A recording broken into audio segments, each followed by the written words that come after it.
yada so di mafosania enye nipa nyina na enya ne sede enye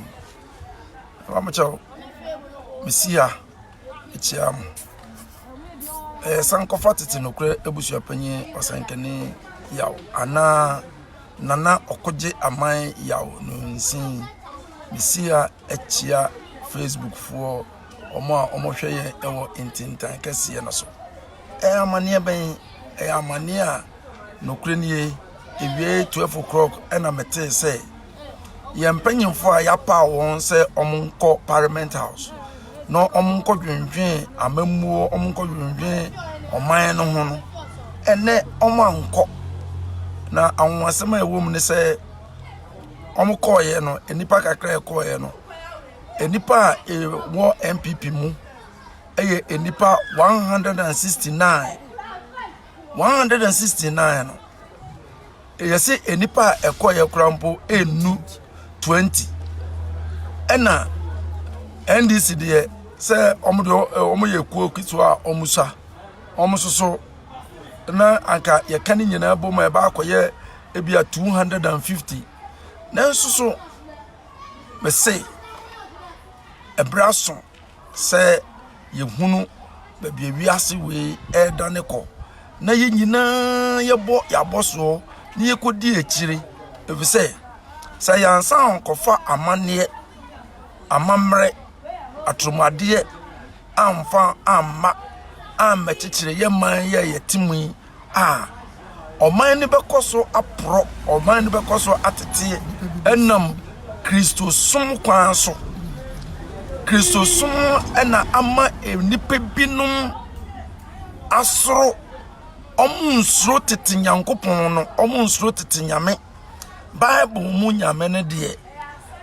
ofo abone so oya tantan ne sa Kristo sum nyame na ye frɛ ne Kristo no ono de oso nyonkobo asonkura da ne ba akoma no yempanyimfo emse obia the Bible kantam obia the Bible kantam se obebo modin se obeboa amoman yi enyankoso oman yi etumpon enso so nokure ni Bible enimo me say ye wofa ya de nyina JJ Lawrence o say so onya akwanya biom na wasan ababedi ade ewo man mu a obebo modin se ne ministers council of state obi biara wo so obeye oman adwuma de opejamu a odemo ko no boko obia nkosua obia snap na wakantam edinse se so ubu sa entwa ejanum ene enom omasetram etumpon na ya be ready budget enke ense se munyina mu Parliament House na mu ko dwendwen ho no mu anko no papa mame enti we ebema ye man etumpon me pacho enuanu bi ekwa abrochire ministers adebefo eskafui professors lawyers judges omukọ abrochire enti sana abrochire aman no omubu omuman no kreni ya we na Parliament House no anka omuso omukọ akotre mu no ebiso omunko ho na ene enipa ekoye no han ho enipa na ekoye no enoso enipa na ekoye no enu 50 enti ni a marotilita edi ekuo ketua no enim eka kire ye Parliament Peter Ajete say enipa na aba no enso eni enti osusu se yempon na omunko no mpam chew senke yesi dan na anka say na ombeye na yensi ye no mpo hwe ne omo kirew ti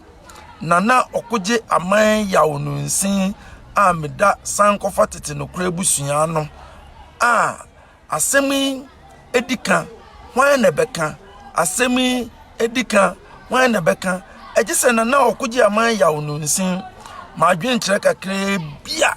mpese medeto yenuanom a omuwa intintan kase no so mepa cho onsa kamea no wache ama na aso afoforo so se hwe yempanyomfo dwumadi a omudi ayede oman sika ene tua wonka ya toto V8 ama won ene omudedem ye tua wonka onbeje per diem onbeje sitting allowance onbeje sika binum anke sese ye chiche ema ye man nanka emrantie emabawa ayewo mu no ye hoto yen no da bi o minim na mate na mintu kwanda nanso ye se abrochire unye adwuma kura yetua woka unye adwuma udidi unye adwuma obetimia ewura store bim akofa atade ahye kama na yeman saa aman na ye ken no omuni gold ibi omuni oil omuni egudi a otumfo nyankopon ede egu yasase mu no omuni bi nanso so ometimi adwen wo manfo ama manfo etumpon enkran insoto a na eyira fa nkrofo mepa chaw enkran inso eto a na amanfo de da bonten enkran insoto a na gotes nyina eyiri loro kwa nyina etutu Ghana eniema nyina apansam nanso yempanyimfo yi omutu kwan de bia nanso eden ne yehu eden atantan ye ne yehu yesre yensan kofa tete eniema no ensan famra opanyi bia ba bedi omampanyi oba be ye minister oba be ye council of state oba be ye omanwu adwuma yemfa nkosua yemfa snap enkita no na onkantam so obebu oman no pepepe so wemu oman no said your all kana and you know ordinity no odia age akyerema enti na okuje amani mesi ha mechia mo papa onsa kan video ya onsa kan na wache e ma na aso afoforo so menimnua kobra menimnua ejata ena ye gi ahome ye kwa aboso kan anope ekokan tete obi kan tete obi kire ehun ensem e de kire won ye nyanko fie nti yaba amanfo school bi mu ene ye gi ahome ewie 12 o'clock news men koda men kotia ye say Parliament House onwa ya hye ya to abama won so omunko no munko dwendwen oman no enipa majority for no enipa ekoye no enu eduenu na minority for no de omo de ne yanka nanso megide se omo soso omo koye no omo soso omo nu eduenu saa anya saa anka omo nsore so nti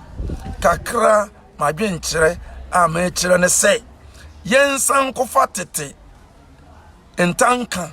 enfamra eno de bema yeman etumpon yensan kofa tete nyankopon na ono de oye bone a ne atwe aso no yensan fa no mra ese de ebinum ka no Mose mra no oton mra na ubo obi asoma no wabo obi utwa obi nsa ne etwa ode ne bi saa na ya hemfo edibu omo man ama omo man etumpon uti krobim obeye den na wonko man adwuma uti krobim ye kwa akobọ kwan ebeye den na wonko uti krobim ye kwa akobọ edwa kwan obeye den na wonko ye uti krobim ye kwa akoti insuom obeye den na wakasa wonko ye koba na ye hu se papa asimesi maami asimesi ye kwa akoye oman adwuma wanko bi a ye chiwa ne ya boka enti bwen ye mpanyimfo yi a oman ko Parliament House anko dwendwen oman no no se tete amemmuo no na ewo ho ya hemfo na ebu oman na anka ye bobo nyina ka enti enne anka oman ko Parliament House no ese ye bowo nyina ka ne ye giseska no ne ye disiesie loro kwan ye giseska no ye de to empan ekogu hospitals ye giseska no ne ye de hwe enyanka ye giseska no ne ye de hwe emofra na ye bo nkokosa ye won saa afri anase ye kase ye san kwa koshia Parliament House anka onbetu emika na akọ nanso we de omobefa ohun adi na omukunkun na omonenam ho na die enti na omanko mepamchewo die enti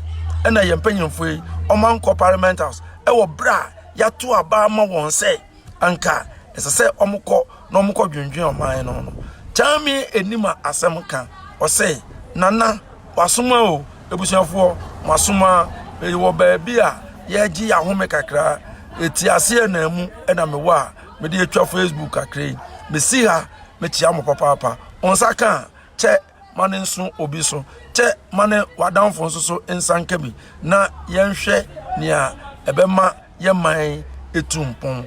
bia o che kurampo a na kodu Frastar House na ejanom enuanom a ene oman parliament house no na ebi nsa aka no mahunu se nana okoje aman asama american enya ne bone kwan so papa so amepa homa so enya manum de na mu ni yie mu a twa omanye abra wo fe piao